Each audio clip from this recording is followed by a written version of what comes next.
Hey, good morning, Eastern Oregon, and welcome to this September 17th version of AM Live on EOA, your connection to Eastern Oregon. And all of our stuff, you can find all of the locations of our stuff at EOA.network. That takes you to a link tree where you find all of the different locations where you can view our stuff. And then also there's a place, if you want to support us, there's a way of you donating to our cause. So here in just a little bit, we're going to have LeGrand Superintendent George Mendoza with us. How are you, man? Good. Good? Good. Second Monday. I'm tired. I'm kind of dragging this morning, too. Yeah. I didn't sleep very well last night. Yeah, me neither. Yeah. Me neither. So it's just crummy weather. Is that it? Probably. Well, for me, it's like part of it was like, it wasn't the right temperature, So I have to have it cold, but last night it was a little too cold. I mean, I don't know. It's just I turned everything off the other day, so it's just air. Yeah. I like it with the windows open better than AC if possible, but I'm not gonna like sit there and sweat. Yeah. Well, not bad though. Not bad. Yeah. Did you see? So when you get charged like this guy who had the gun, at the golf course with Trump, all they can charge him with is gun charges. Do you know that? Well, I guess he's facing 2 charges. Well, I know that with an active president, any threat is a federal offense. Yeah. Now, I don't know if that continues. He's not an active president. Right, I know, but I'm sure there are some stipulations. No, the guy's charged with 2 things. Okay. Felon in possession of a firearm and having a firearm with an obliterated serial number. Yeah. A ghost gun or whatever you want to call it. Well, I don't know. You know how that, Gary said sometimes, they'll have an initial charge while they're figuring out what else to charge. What else could they charge him with? Like I said, there certainly could be some federal charges that are associated with trying to assassinate an ex-president. Well, don't you have to make an attempt in order for that? He didn't shoot anything. With a president, all you have to do is just make a threat. You don't have to. Well, I'm saying that there are probably some laws that spread to past presidents. So I have no idea. I don't think there is anything else they can charge this guy with. We'll find out. That's probably why they're stacking on the. You know what I mean? Like, what else could they do? It would be like if obviously a little bit different, but if I was at a golf course with a gun. Yeah.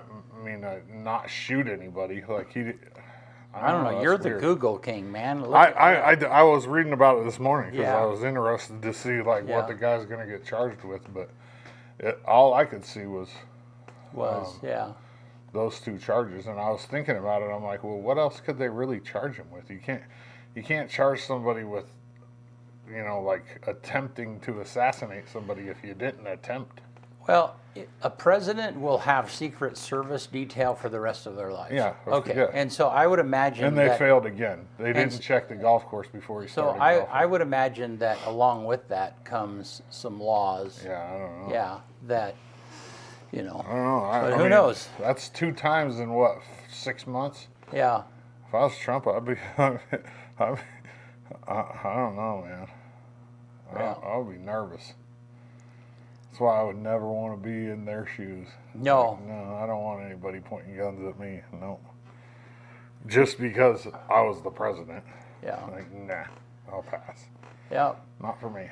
Yeah, it's a little bit, what's interesting is that we haven't, I'm sure that Secret Service has security incidences all the time, but yeah, we don't hear about. We haven't had any active assassination attempts in years, and then this. So, but wasn't there something with Obama? Like they didn't shoot at him, but somebody had a gun at one of the things that he was at.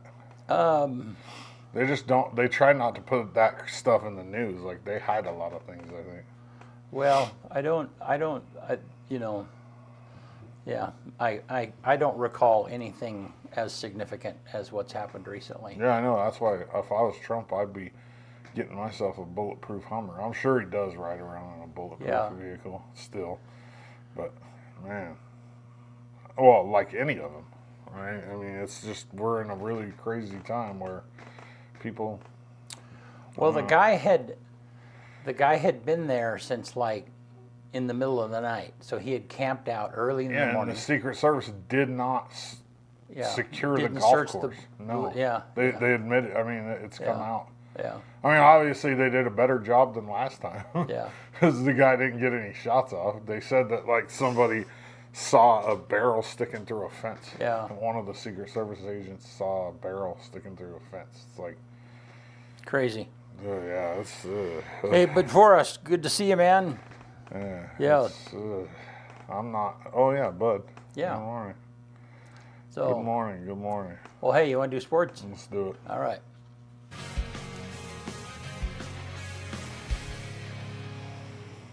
AM Sports Report brought to you by Hobby Habit right here in LeGrand. Epic fantasy adventures await kids aged 5 and up with one of 12 collectible figures from Lego minifigures Dungeons and Dragons, which are toy mystery boxes that can be found at Hobby Habit in LeGrand, 411 First Street, just for the fun of it. EOU football dropped a tough one in Spokane, 31-19 to Whitworth on Saturday. The Mounties had a really good second half. They didn't give up any points after giving up 31 in the first half. Malachi Spurrier continued his hot streak for the Mounties with 11 catches for 121 yards and a touchdown. LHS alum Brody McMillan ran for 13 times for 42 yards and a touchdown, while senior quarterback Quincy Glasper went 28 of 48 for 283 yards, 2 touchdowns, 1 interception. He also ran for 93 yards on 15 carries, leading all Mounties. EOU football has their home opener this Saturday at 1 p.m. against Montana Tech at Community Stadium. The Mounties are currently 0-2 and looking to get in the win column on Saturday, so get out there and support this team. I still think they have a chance to do okay in the Frontier Conference. Frontier Conference is tough, man. There's 3 teams in the top 25. 2 teams in the top 10. It's gonna be a tough haul for the Mounties, but I'm pushing for them. EOU men's soccer beat La Sierra on Saturday in Riverside, California, 3-1. Daniel Croft, Angel Sandoval, and Milton Hernandez scored goals for the Mounties. They host Evergreen State at Community Stadium on Friday the 20th at 6:30 p.m. Then they turn around on Saturday and host Northwest at 7 p.m. EOU women's soccer dropped a tough one in Caldwell on Friday versus University of California Merced, 3-0. They also play Evergreen State at Community Stadium on Friday, with that game kicking off at 4, and then they turn around and play Northwest on Saturday as well, with that game at 4:30. EOU cross country goes to Portland this Friday for the CCC preview. Big expectations for both these cross country teams this year. The men look to defend their CCC championship from last year, and they're ranked top 10 nationally. And I look for them to have a really good year this year. LHS volleyball beat Newport in the Sisters tournament on Saturday. They host Stanfield today up at the high school at 5:30 p.m.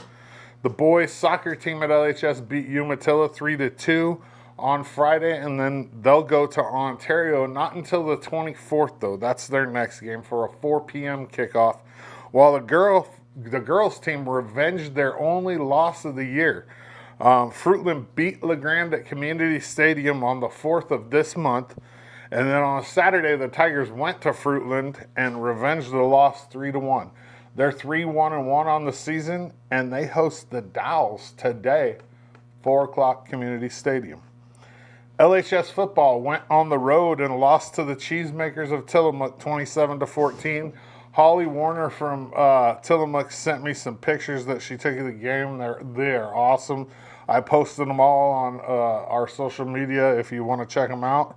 The Tigers have a bye this week, which is probably a good thing. They'll be able to rest up, recover, and prepare themselves for Nissa on the 27th. In the GOL, Baker beat Marshfield 41-20. Ontario lost to Vale 62-10. Crook County beat Ashland 30-27, and Pendleton beat Redmond 35-34. And something crazy happened in that Pendleton game.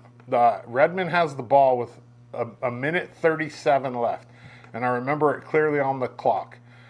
3rd and 6. Redmond's driving, okay? And the only reason why this is significant is because Redmond ended up kicking a field goal, and if that goes in, they win. Well, 1:37 left on the clock, 3rd and 6. Redmond runs a play. Nobody starts the clock. Nobody notices. So for that 3rd down play, no time came off the clock. Redmond got the 1st down, and so the 1st down play, there was still 1:37 left on the clock, and nobody noticed. I messaged my referee buddy, a local referee, Todd Gorham, and I was like, hey, give me a call. I want to talk to you about this. And he said, you know, like the referee, the white hat should have caught that. And that could have been detrimental to Pendleton. It's their home scorekeeper.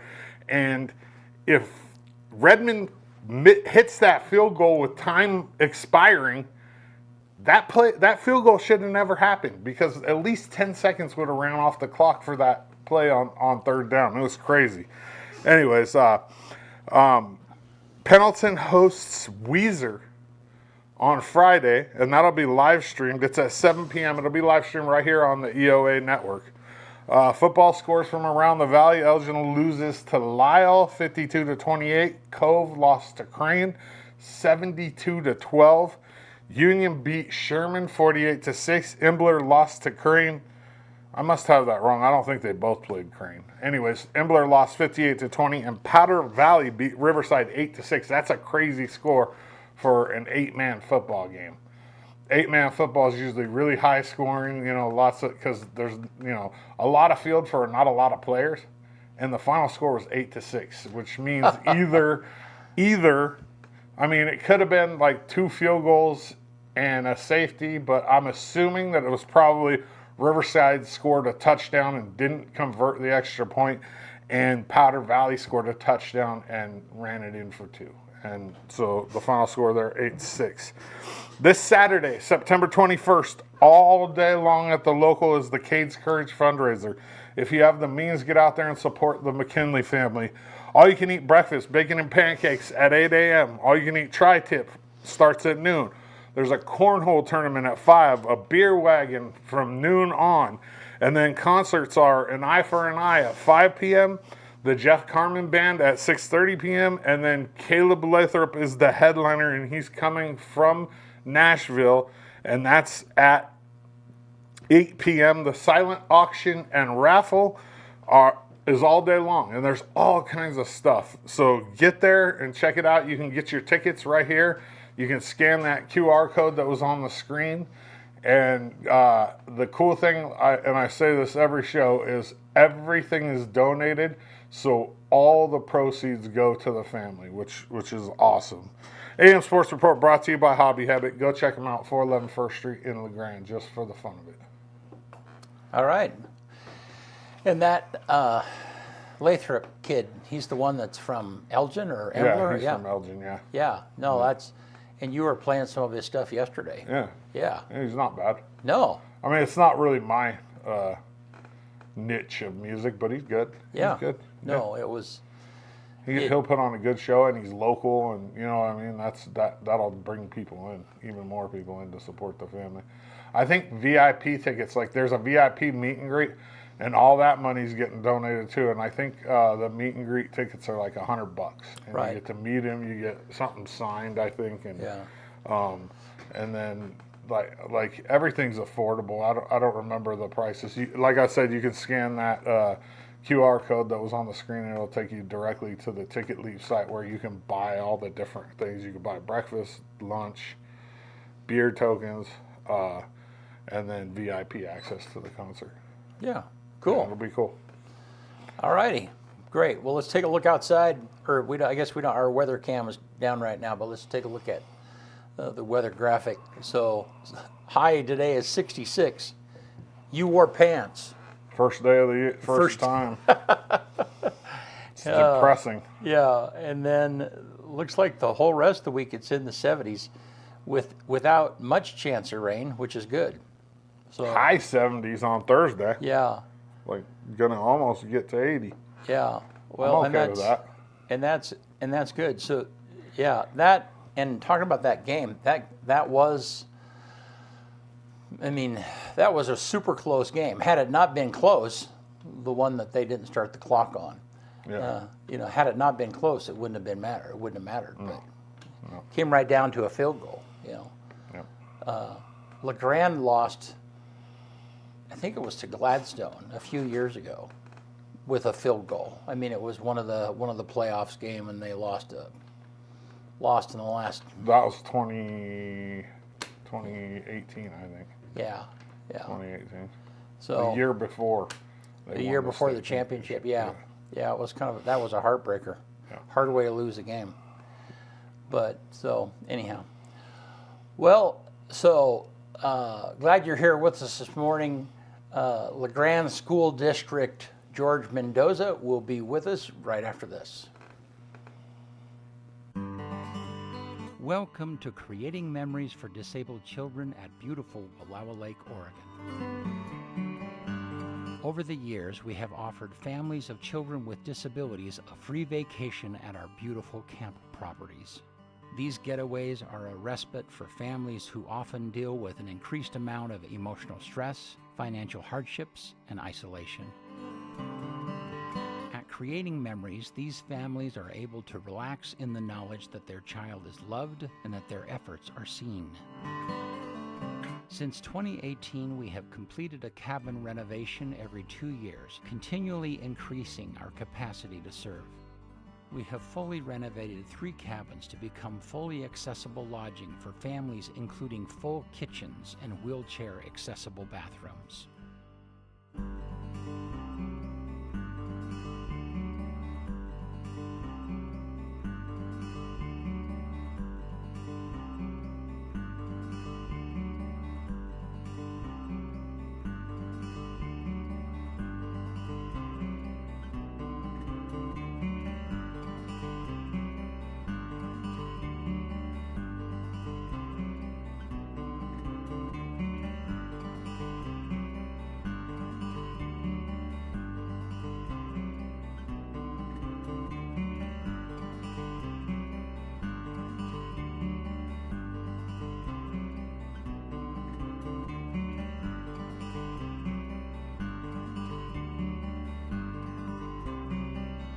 We now turn our focus to the lodge building at the Creating Memories camp.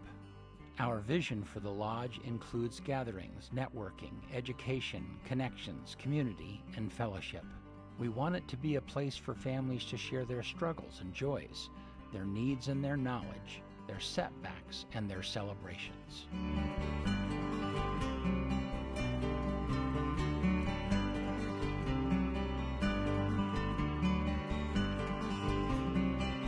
We are creating memories for disabled children, and our mission is to do just that.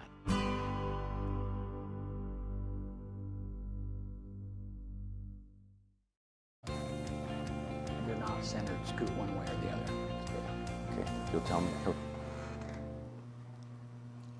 All right, we're back with George Mendoza, LeGrand School Superintendent. How are you, man? Always okay. Good to see you, Brent. Good to see you, Dodgy. Good to see you. Yeah, you too. How are things? Things are well. I'm always back to like it's a great day to be alive. You know, it's Yeah. and There's a song things are about always that. yeah. No, great. I think about that song often. Like it's a great day to be alive, but it's just moving forward.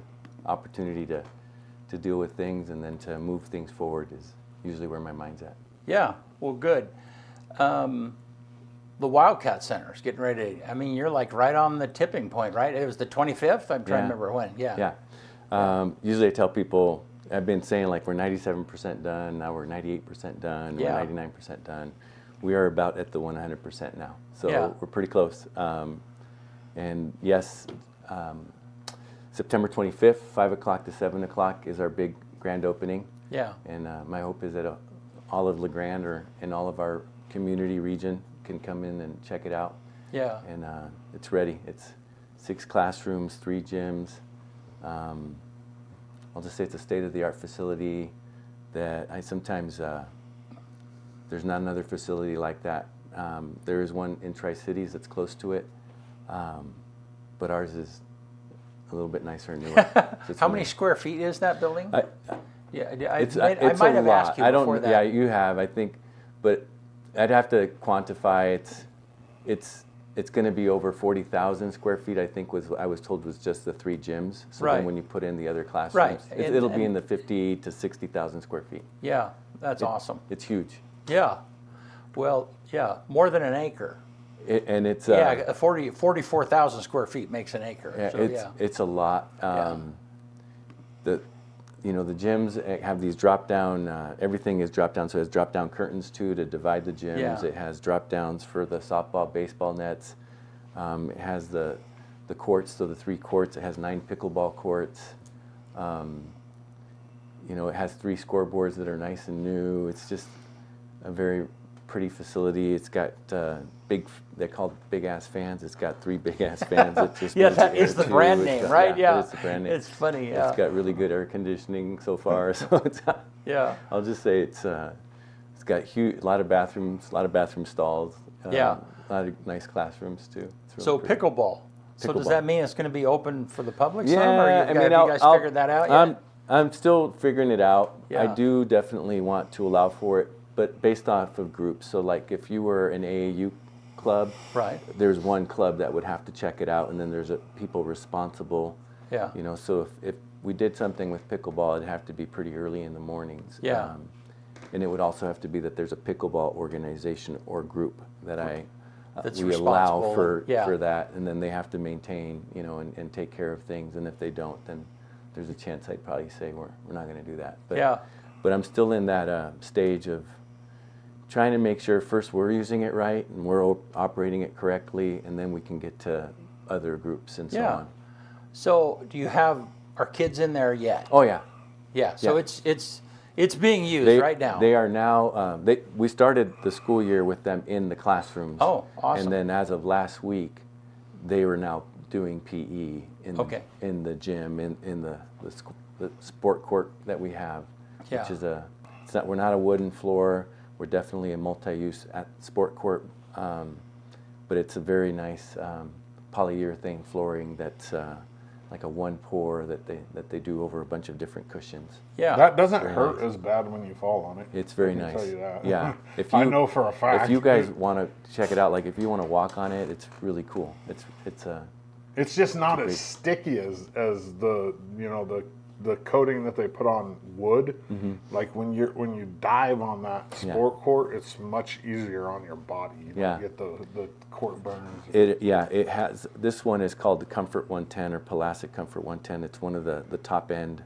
I use the word sometimes bronze, silver, gold. It's more like the gold standard Uh-huh. of polyurethane. And it does have this absorption, and they talk about these things where you land, there's a radius of A little easier how on it your just knees. kind of absorbs stuff. It's just, but it's firm yet soft. I'll just Yeah. say. So did you know about building athletic facilities like this before you jumped into this project? I mean, has your knowledge Oh, I always grow and learn, but yeah, I knew, from Tri-Cities, the Southridge Sports Complex had a 3-gym, 2-level complex that people would check out quite a bit. And in my mind's eye, I had been thinking about us having classrooms and athletic complex, multi-use for sports and activities, but also if we wanted to have galas or different events Right. for the community. And that was what Southridge Complex had or has. So yeah, I had an idea, or definitely had a vision, but the building of it, is you learn as you go. Right. And but I knew that what kind of flooring I was looking for, or what kind of thoughts on the curtains and thoughts on the gym and how to make dividers and all these types of things that we wanted. There was several examples that I was very aware of, and when we started to have all these initial discussions that I could present to Mike Becker and Jared, I'd give them a lot of pictures of what I was looking for, and so there is definitely vision. Right. And so did you I mean, like you talked about the flooring and the impact. And Yeah. Did you know all that beforehand, or is that something you've gained? Well, no, you go to, in you this know, of process? course you go to Southridge Complex and you go and check out their floor, and then you interview the, Right. the guy in charge, the general manager, and then you talk about their construction. So you go and you research, Yeah. and then they talk about what they like or what they don't like Yeah. about the flooring, and then they actually told me, you don't want our flooring. Ours is very multi-use, and if you're really going to be more of a multi-use, it's not as good for sports. You know, we do have sports, but people complain about the sports over here. So you want a better version. So then you start going into like, well, should we get wood, or should we use? Are we still thinking multi-use? You know, Yeah, athletic right. and academic plus gala and events. And then the committee's like, well, we want multi-use, and we said all these things. So find us a multi-use. So then I go and call Portland and find Portland companies and find locations that have polyurethane courts and how they work. So then I go to Portland Community College and check out their polyurethane Yeah. floor, and then we meet with their rep, and then Jared puts us all together, and then we figure out what makes sense, and then we work with our bond oversight committee and make a decision, and those are all like methodical things that you have to do. Yeah. Yeah. So it's coincidental, interesting, impactful that Grand Ronde Hospital and you guys are, 2 days apart. Yours is the Wildcat Center grand opening is on the 27th, and that's on the 25th. Mine's 25th. Yeah. And the other one's on the 27th. Yeah, I love that And- they're both done. Yeah. Well, the construction companies, trades in the area, they've been going, man, what are we going to do this winter? Yeah. Because that's between those two projects, there's been a lot of impact. Yeah. Yeah. Love it, and hopefully, I'll just say we still have 375-year-old plus buildings in our school district, And 100-year plus. Willow, Right, yeah. and Willow is 100 plus, That's and then right, yeah. Wood Ag Shop is around 50, 60 years old too, and Yeah. At the high school? yeah, Is it? it's old. Huh. That Wood Ag Shop, but I actually, I'd love to see us get another awesome grant, and then over time, potentially, in the next 2 years, see if we can get that awesome grant, see how much money it would take to make that into another new Wood Ag Shop. Yeah. Make it look a little bit more like the CTE building that we have right now, Mm-hmm. or even maybe a shell, who knows, but I really want to keep improving our facilities. We need to keep improving our facilities. We need to modernize Yeah. our facilities. So, 20 years ago, there was kind of a decline in wood shop trades. I don't know, what do they call it? CTE? What do you call that? Career technical education. Yes, yeah. And we saw the decline of that and the results of that, over a period of time. And now, kind of looking, were you in education at that? Why did that happen? I know that it happened because of money. I think, but- there's a pendulum of Right. how things swing, and at the time, a lot of people were getting into, it's good to have a college career, it's good to have a college pathway, it's good for us to go to college. And then, those types of industries were promoted as, and it still is, like, if you think of money, or you think of like a college degree gives you so much $1 million worth of income over a 30-year period, and blah, Right. blah, blah. They still say, like, if you get a college degree, you still have, on average, more earned money over time. But now the trades have gotten to the point where there weren't so many people going to trades. Right. And then it became, you got to do a lot for vocation, you got to do a lot for industry, you got to do a lot for job skills and soft skills, and we got to make these this important part of what is an education, because it has a lot of project-based, hands-on experiences for kids that they enjoy.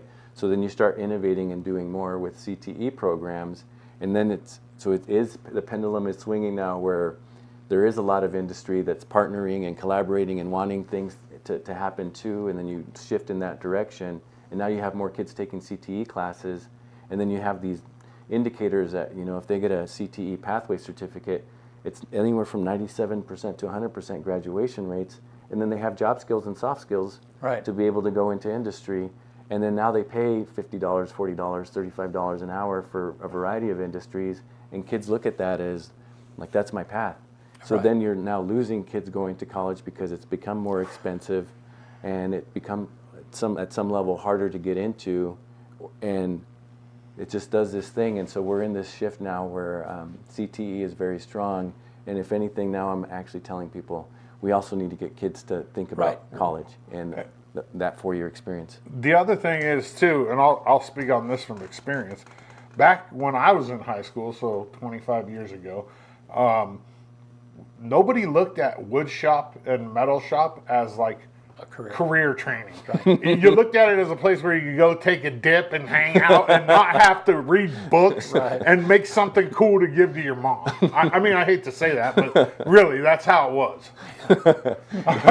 It's so true. Yeah, and we still have we have wood where you can make benches, or you can make or a chairs. little box for your you mom. You can make a dog nickel house. board tables. Yeah, you can make little things, and then we have construction 1 and construction 2 and Tiger Home. Yeah, we didn't have none of that. And so, but see, they build stuff where we go from even fabrication and creation into now making finished products that are sustainable for our future kind of deal. Right. And so, and people actually tell you, we don't have electricians, or we don't have carpenters, or we don't have plumbers, we don't have. And so you start doing these things to create that market so that that niche gets filled. Yeah. Which I love, right? I'm really happy about, and that's what we offer now with Tiger Homes. Right. But the but is, and Dr. Kelly Ryan was here just a couple weeks ago, and we talked about how that has impacted, that potentially a few years from now we're going to be missing doctors and educators and. There's not as many people going towards those fields, and that the pendulum swings, and that causes a different shortage. Yeah, it does. There's always a cause and effect. And I use words like the first order, and then there's a second order and a third order when we make decisions. And we got to always understand that the ramifications of our choices, and it creates impact.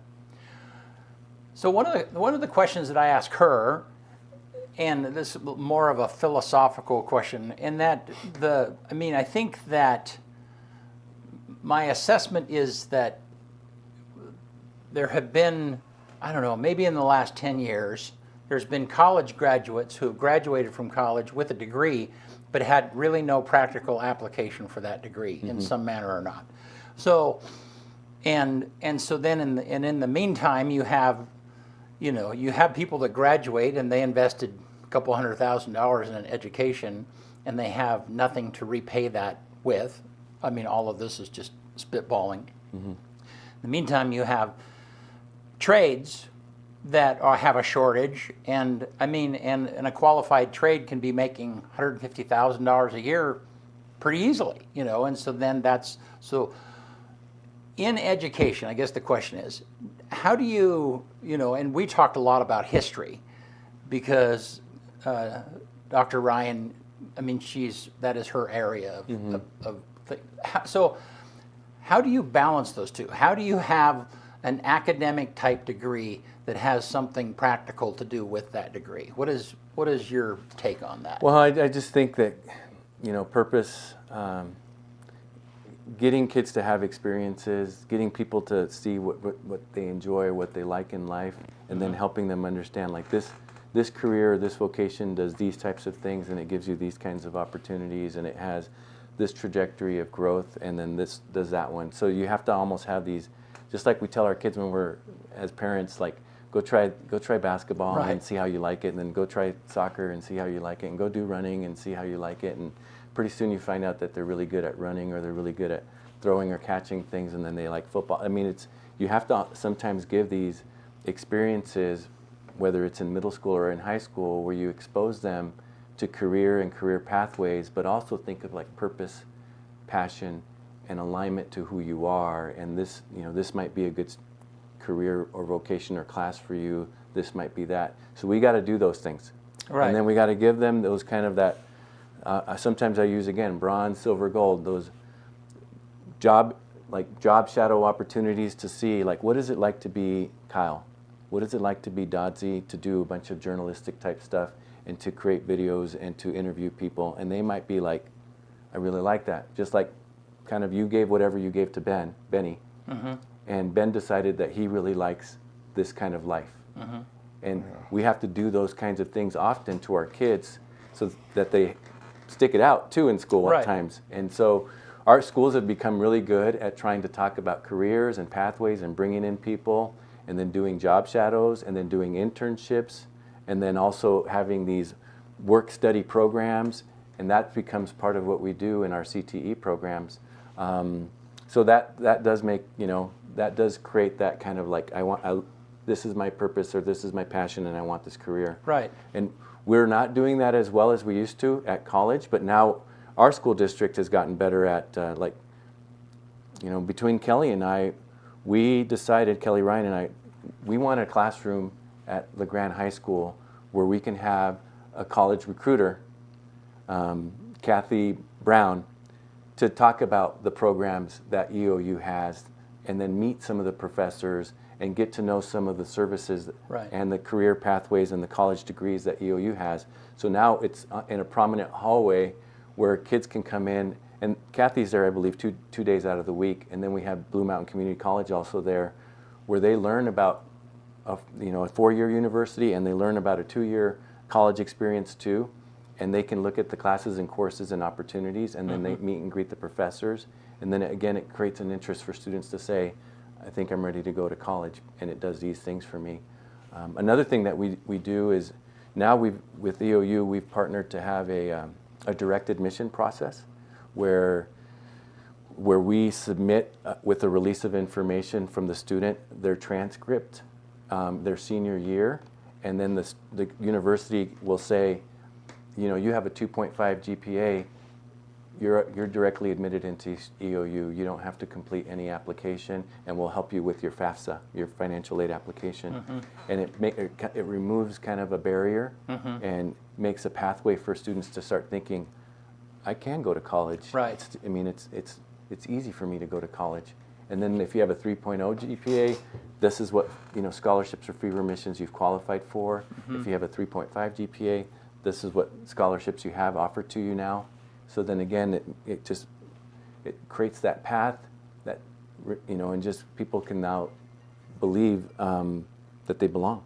Yeah. So those are things that we have to do now, or we're doing now, to kind of I'll just say combat the too much CTE into right. also let's get some kids to really think about a 4-year university. Well, and I think the thing that I personally have an issue with is, if you're going to be a teacher, then you're going to have teacher's education. I mean, your junior year, there's a certain amount of classroom experience. Your senior year, so there's some hardcore. I mean,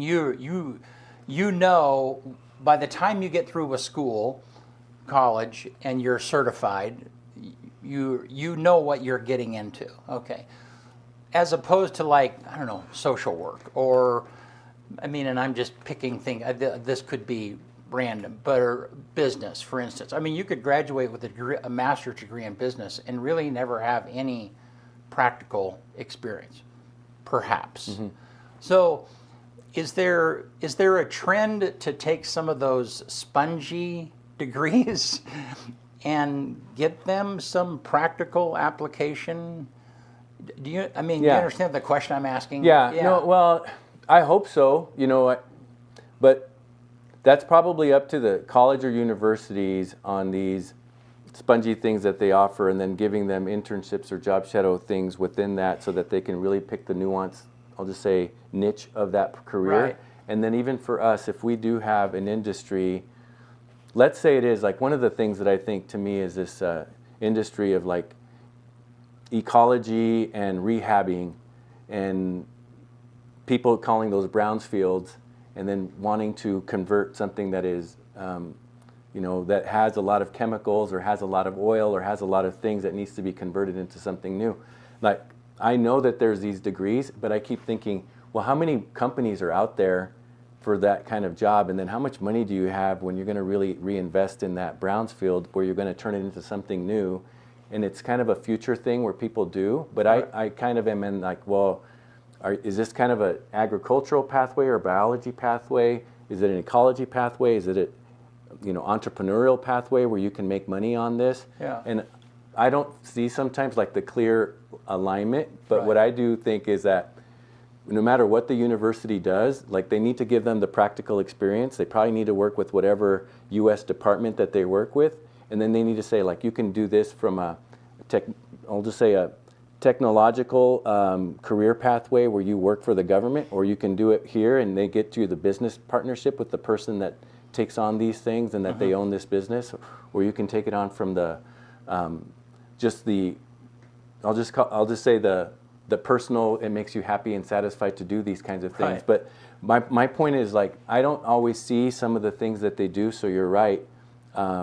Sometimes I just know that people are interested and then people do it. But when you don't tie all of the things together, it becomes, what are we doing? Well, and I guess I think that, I mean, the parent, it's kind of the parent or the grandparent's job to say, okay, son, grandson, you're spending this money. What do you hope to do to recover this money in 4 or 6 years from now? I mean, you hope they're having those conversations. But if they're not, then it seems like somebody at the university level should be saying, okay, yeah, you borrowed $100,000. You're in your 3rd year of college. I mean, whatever it might be. I mean, those conversations I think have been missing sometimes. Yeah. Well, And, it may be. I'm going to say it may be that people do say that, and it may be also that the student says, I really am interested in this topic now, and I want to learn more about it. And then they just say, okay. So, I mean, it all depends. Yeah. Well, and there's, I mean, people just sometimes have a hunger for knowledge, and there's not anything wrong with that. Yeah. Yeah. I mean, and I totally understand that. I think that influence, though, that thing that I'm talking about, has pushed. I mean, that has elevated the need for CTE. I mean, those are part of the things that have pushed back and forth. Yeah. So, with you in the sense of, like, if we're really good at purpose, passion,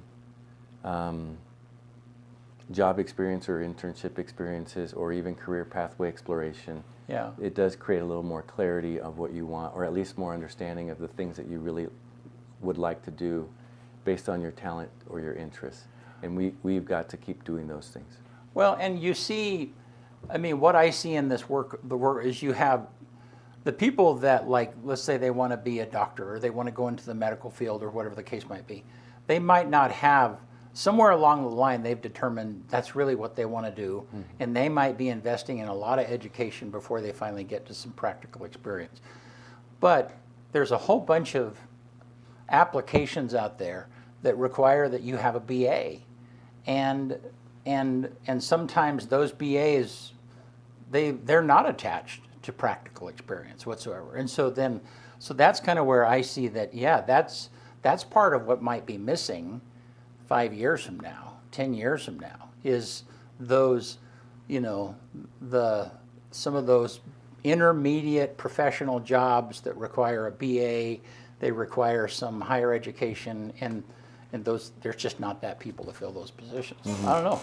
That's just my 2 cents. Yeah. All right. So what else is going on in the school district? It's beginning of the school year, so it's always building relationships with kids and staff moving anything forward. They usually assess students to see where they're at academically, and then they kind of plan lessons and units based on some of that, especially at the younger grades. And then it's also like starting to teach. So that's what's going on. It's sports and athletics too, and making sure that we're starting to compete and get ready for those types of high-level competition that's been going on. And then it's always just a new school year. So I think for me, schools are very cyclical. They always have a beginning and a middle and an end, and then it's a repeat, and hopefully you grow each year. And it's people also talking about, what are we trying to do to improve in reading, or what are we trying to do to improve in math, or what are we trying to do to improve attendance rates, or what are we doing in terms of making sure that students are on track and making sure our systems are improving. So a lot of that happens during the beginning of the school year as we start, and then we look at some of our initiatives that we're doing. Yeah. Good. So let me ask you a specific question, because you shared at Rotary a couple of weeks ago, and one of the things that you talked about was the state stopped requiring a test. Oh. And I don't know if that was for high school seniors or high school, and And Yeah. talk to me about the impact of that. But the big question is, how do you measure students if you don't have a test? Yeah. How do you measure whether they're getting it or not? It's a great question. I'd say for the first part, we made a mess of state testing and because we lost clarity, and we no longer require a student to test. We used to. And if they didn't test, there's also be work samples that we could collect to show proficiency. In our state, At what level did you require tests? What, like? third grade on up. Okay, all right. And then our state indicated that students could opt out of state testing and not be required to do any work sample as well. So then when students decide to opt out of state testing, then there's no accountability to taking the test. And when you start to have 50, 60, or 70% of your students start to opt out of state testing, it makes that data, at best, it's not good data. Not relevant, really. It's the the students that are sometimes opting to do it aren't always our most prepared students. The ones that are actually there, some of our most proficient or prepared students don't want to take the test if it has no value, or if it's just a week worth of content and time that they're going to miss. They'd rather learn the content and do the work that they need to do versus spending a week taking a test. So we now have systems in place where our high school has around 70% of the students that don't want to take the math or reading test any longer because there is no accountability to it. Why is there the option? Because I think our state decided that it was unfair for students at times to take the test. They weren't prepared, and it was showing that they couldn't master certain skills. Kind of like it was a barrier or an obstacle that we put in the way of them graduating. So they wanted to remove that barrier obstacle from them graduating. When I was a kid, I loved testing days. Yeah. And like so, you got a kudos bar, you got a little juice. so that happened for state testing. Now, back to your other, we know students are learning by grades that we give. We know students are learning by the assignment they turned in and then the outcome of that assignment, whether it's a 90% or 80%. We know students are learning when we call it district level assessments, where we do a beginning of the year test on reading or math, and then a mid-year test where we see their growth again for reading or math, and then an end of the year test so that we have their beginning of the year data, their mid-year data, and their end year data on concepts and skills that they were taught in math and reading. So we have an idea of their growth, and we're able to say good job, or we're able to say you need interventions, or you need more opportunities to learn, etc. We do all of those things too, so we have an idea of how kids are doing just by those measures. But when the state takes a big test and then it becomes you're in or you're out, and then you start to get a lot of people saying you're out, it creates this system that's not accurate. Right. Yeah. So you're not getting good. Yeah. Bud has a question. He wants to know what the graduation rate is at LeGrand High School. If you know it right off the top of your head. Well, Or close. it's about 95, a little higher than 95% this year or last year for four-year graduates or kids that were graduated on time. good. And then the completer rate was around 97%, which is they got a GED or Something. they were able to complete with a modified diploma. That's really good, because when I was in high school, it was nowhere near that. Yeah, but see, and I'm really proud of our school district, proud of our staff. We do a lot to track grades. Right. And we do a lot to track credits. Like if you're below in credits, we're meeting with you. What's your story? What's the situation? What's getting in the way?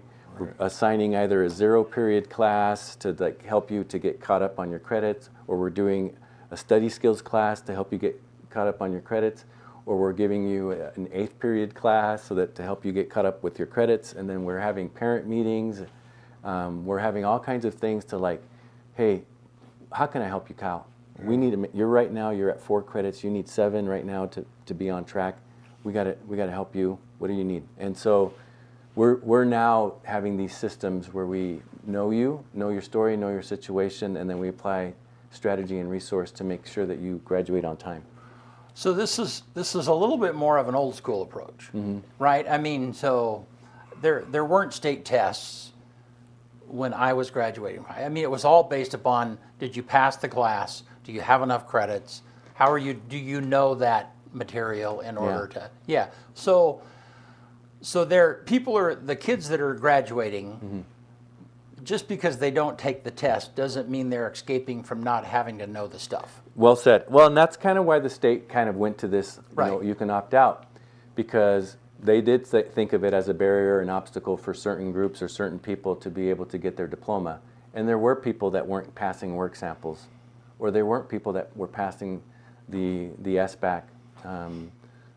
And so then they look at that as an injustice, or they look at that as a barrier that's been created. And so then they say, okay, well, now we can opt out and you don't have to do it. But then what that does again is like it creates these second order, third order things with systems where why are we doing it if it really doesn't matter anymore? And it creates this over time, this erosion or trickle effect where people are saying, I don't want to spend a week of my time taking a reading test that doesn't matter. Right. Well, correct me if I'm wrong, but I'm pretty sure that state testing in Oregon has no bearing on you personally. It's all about statistical, right? Like it's to give information to the state. It's that, but it also does. We're just gonna call it like a dipstick, and it sees how kids are doing relative to other school districts or statewide, and then also how are you doing in math, specifically in multiplication. Right. But it's not like you're taking a test and if you pass it, you're going to get credit or you're going to graduate. No, it has nothing to do with that. Yeah. It's just for call it statistical information. So systems knowledge. Yeah. And for people to look at that and say, what are you doing to improve based on this systems knowledge? Which is why they allowed them to opt out, I'm sure, because it's not like if I think about it, if I'm a high school kid or a parent of a high school kid and my kid doesn't test well, it stresses them out, right? I'm going to say, that's what happens. Don't take the test then, because you know what I mean? It does nothing for you personally. I hate to say that. And so that's what's been going on. And now our systems knowledge that we would say would be good systems knowledge is no longer good systems knowledge. Right. But, and there's a good way to put it. Correct me if I'm wrong. 20 years ago, though, when Oregon was doing, and my previous wife was a school teacher in this district, and she taught fourth grade, and there was a lot of pressure she felt a lot of pressure to get her kids to perform well on those tests. It wasn't really a choice back then. Right, right. So I'm saying, but part of it is that part of in preparing the kids for the tests, you taught to the test. I mean, you would have to prepare the kids in order for the work samples, and so which then question the validity of that process too. And I think that it seems like it used to be that was also connected to how well the teacher was doing. Is that the case then? Was that the case then? They still do have, I'll just call it accountability and accountability to seeing growth. And they do use the state test to say, like, a school needs improvement. Their students are historically performing poorly on reading or math. Okay. And so they need more resources or they need more monitoring, and we expect you to implement professional development based on how to improve the impact of what you do in reading or math. Okay. So there's still accountability measures that are done to get a school to perform at higher levels, and that still happens with federal funds. Okay. And they expect the state to implement those types of initiatives, and it still happens today. Well, if you have all these kids not taking the test, though, that kind of goes out the window, doesn't it? It creates, again, bad data. How do you fix it? Well, for me, that's where I get into, and I'm an old coach too, so it's like, tell me the rules and let's do the rules. And to me, it's like, let's all take the test, and then there is no opting out. Back to the old. I think so too. Or do work samples. Do the test or do work samples. Or if we're going to have no test, then have no test. Collect our grades. We'll submit you our grades. Collect our beginning, middle, and end of the year diagnostic data that we do with our own district assessments. We'll submit that to you. You'll see if we're growing or not growing. Collect our grades in biology if you want. You'll see who's learning in biology or not. Collect our grades in Algebra 1, and you'll see who's learning Algebra 1 or not. Like we can give you the data that you want. We can even do it based on our strategic plan. You say that you want us to show you attendance data, we'll show you attendance. Behavior data, reading and math achievement data, we'll give you all these data points, and then you can decide if we're doing well or not. And then we're just using our current system to give you the information that you want without having to do a state level system that is poorly implemented. So you're saying one or the other, no optional testing. Like I agree with that. I do think the opt-out is always going to create these flawed systemic things. So I guess I was presuming that the state already gets all of that data that you were talking about. They don't. They might get our who's graduated data, and they will get they don't get our beginning of the year data, our mid-year data, our end of the year student diagnostic data. They do get a submission of. I don't even think they get credits. They don't necessarily even get all the courses and classes per student. So they don't. So from that data, they're not really able to gauge whether a student is improving or not. They're able to gauge whether they're passing or failing, essentially. Yeah. Okay. And so they get our attendance data. Right. Yeah. They get our behavior data. Attendance data has a direct correlation to funding, though. Right? Yes. Yeah. So they get our attendance. They get our behavior. They get how many kids are on track. Right. They do get, they get SBAC data, but the SBAC data is pretty flawed. Right. So what would you prefer? Mandatory testing or just have the school districts handle it themselves? I would prefer the school district handle it themselves. I like that Number idea, one. So if you're already getting our attendance data, we'll give it to you. You get our behavior data, we'll give it to you. Yeah. You get our on-track data, we'll give it to you. You want to know how many kids are passing in biology? We'll give it to you. We'll give you our data. And then everybody is expected to do those types of things systemically, coherently. I get it. It takes a long time to test.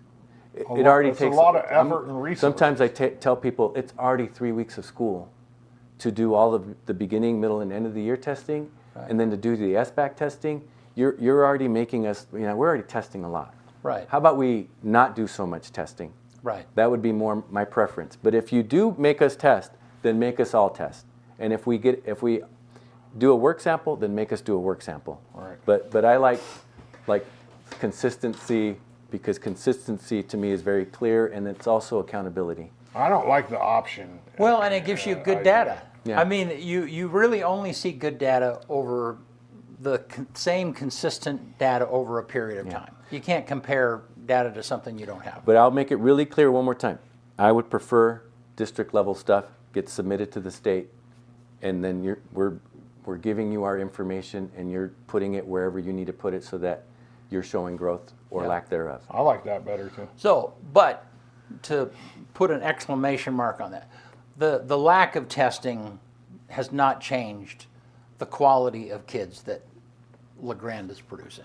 No, we still have great kids. Like, we have kids that graduate and do great things. We have kids that go to armed forces. We have kids that go to the workforce and do well. We have kids that go to 2-year colleges, 4-year colleges, Ivy League schools. Right. We have kids that go to Stanford. We have kids that go to Oregon. But you don't. There's not some slacker kid out there who's like, oh great, I don't have to take the test, and so the barrier to graduate is still. You got 97% completer rates. 95%. Yeah, you still have to have the number of credits. You still have to have the grades. You still. You're probably you're one of the best ways to know if a school system is doing fairly well is how many kids are graduating. Yeah, that means 95%. That means at a school district that has almost 170, 180 kids per grade level. Yeah. If you're getting that high of a completion rate, that does mean that we care deeply, which I think is number one, that we know them, which I think is very important, and that we're watching and monitoring and observing their growth, and that we're making sure that they're taking the classes or the courses necessary for them to have the knowledge and skills to be able to graduate. Right. And just a few years ago, we did have a dip in that graduation rate at the end of COVID. And during that time, not being able to connect or not being able to. So this is a vast improvement. Yeah. In a very short period of time. It became, for me, a big priority. Right. To me, superintendents are keepers of systems or keepers of structures, and whenever you see a system failing, Right. you need to apply resource and strategy to improve it. And that's where we started to do a better job of tracking and monitoring and having these conversations. Yeah. We're above the national average too. We're well above. Well above it. And for us to maintain 95, 97, just another thing is it's hard. Like once you get a certain level of excellence, to sustain it is pretty, you can do it with a lot of factors going. same resources and same types of systems, but to get it to be 100%, when again, like we don't control every relationship outside of school. We don't control the home life that happens outside of school. We don't control Right. the way people think and process, but we control us. And we're always going to try to make our systems very good systems where and I use again, we know the kid, we know the story, we know their situation and context, and we give them opportunities if they're below level at the beginning of the day, at the middle of the day, or at the end of the day for us to help them catch up. Yeah. Good. Well, George, our time always flies, and we're at the end. And so, thank you so much. Really? Yeah. Yeah. Thanks for Goodness, being it's here. already So done. again, one more time, the Thanks. open house, Wildcat open house. Please come. September 25th. 25th, 5 o'clock to 7. All right. Really love for Wildcat as many Center. people to come. It's a beautiful facility. Can't miss it. Right on the corner of 4th and whatever that street is. I think it's Albany? N. N? Oh, say yeah. It's not Albany. Okay. Yeah. All right. Thank you. You want to get us out of Let's here? do it. On this day, September 17th, 1683, Dutch scientist Antoine van Leeuwenhoek is the first to report the existence of bacteria. 1787, on this day, the U.S. Constitution is signed by delegates at the Philadelphia Convention. 1849, on this day, Harriet Tubman first escaped slavery in Maryland with 2 of her brothers. 1934, RCA Victor releases the first 33 1/3 RPM recording, which was Beethoven's 5th Symphony, performed by the Philadelphia Orchestra at the Philadelphia Academy of Music. 1954, on this day, Lord of the Flies by William Golding is published by Faber and Faber in London. And then this is the day, on this day in 2019 was when the Swedish climate activist Greta Thunberg tells U.S. Congress that, I know you're trying, but it's just not hard enough. Sorry. The number 1 song in America on this day in 2004 is Pieces of Me by Ashley Simpson, the younger sister of Jessica Simpson. And the quote of the day comes from somebody that we lost this last week, a legend, James Earl Jones. One of the hardest things in life is having words in your heart that you can't utter. One more time. One of the hardest things in life is having words in your heart that you can't utter. I like Cool. that quote. Yeah. That's a really good quote. Yeah. Yeah. Some things are really hard to say. Well, I'll just say this. Corey Heath went to Eastern Oregon University. He passed away. I went to his funeral or his celebration of life 2 weeks ago, and I had a lot of words in my heart. And I didn't get up to say those things when I could have. Yeah. And there was a lot of regret for me to not be able to share the impact that he made on me, but the impact that he made in our time at EOU. And I wish I would have told that to all of his family and friends in Bullhead City when I went over there. Dang. So, Yeah. Well, you made it right now. Yeah. Thank you. thank you. Thanks for being with us, George. Yep. Always a pleasure. Yep. So, Thank you. Thank you, guys. We'll see you soon.